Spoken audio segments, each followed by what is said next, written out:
Hello, guys. Hello, builders. Hello, ladies.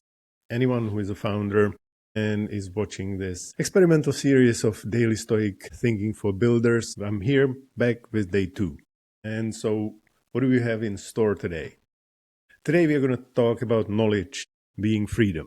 That was the idea which Epictetus was promoting, and a lot of older thinkers were talking about. And it used to be true, It's not necessarily true today, especially when we talk about knowledge of facts, obviously. Sure, it helps to know things, but it doesn't give you any freedom, really. And we need to start thinking about knowledge completely differently. It has been true for some time now, but now it's getting even more pressing. We need to start thinking about ourselves. That's where the knowledge is supposed to start. So what did the guy wrote? So Epictetus wrote, "What is the fruit of these teachings? Only the most beautiful and proper harvest of the truly educated.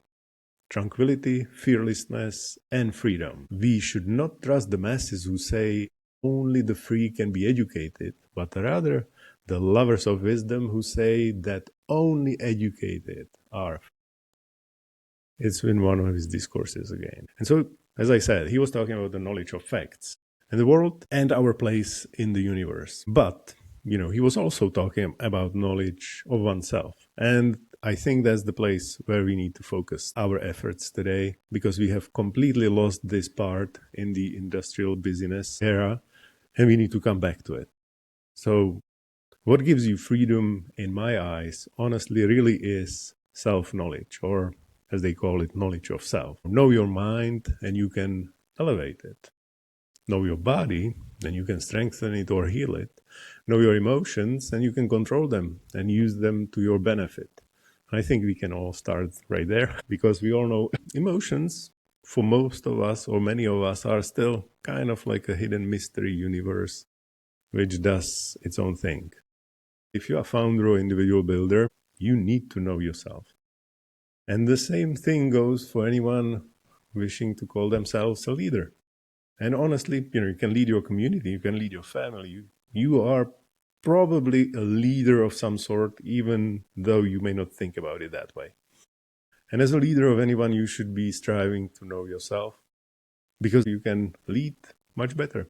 There are many ways how to get to know yourself, and I'm not really any expert in any of them.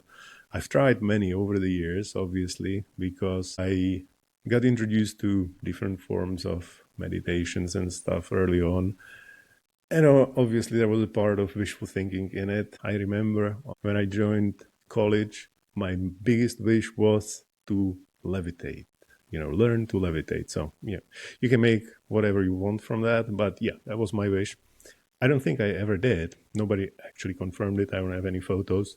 So, you can get to know yourself with simple steps, like just try dedicated, undistracted thinking about your actions, results, or, lack of the results, honestly, and emotions which came before and after, and feelings. You would be surprised how much you can learn from that if you just spend 5 minutes thinking about what distracted you, what made you so angry. Why didn't you take the action you actually wanted to take for a while, but you stopped and got distracted by something else? It's quite revealing, honestly, sometimes painful, but it's a start. Recently, I've heard someone to recommend quiet walks, and I've tried quiet walks last year, and it was honestly super relaxing.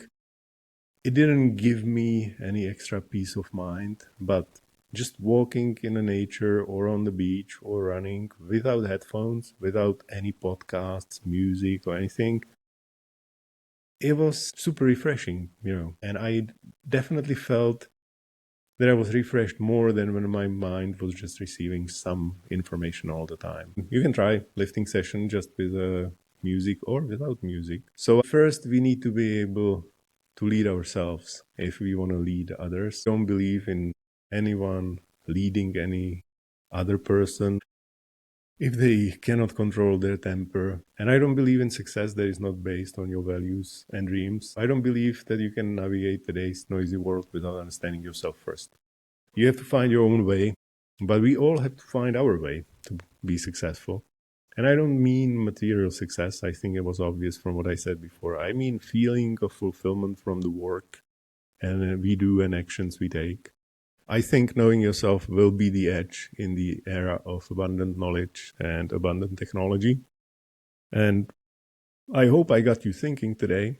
Have a great one. I'll see you tomorrow. Build better.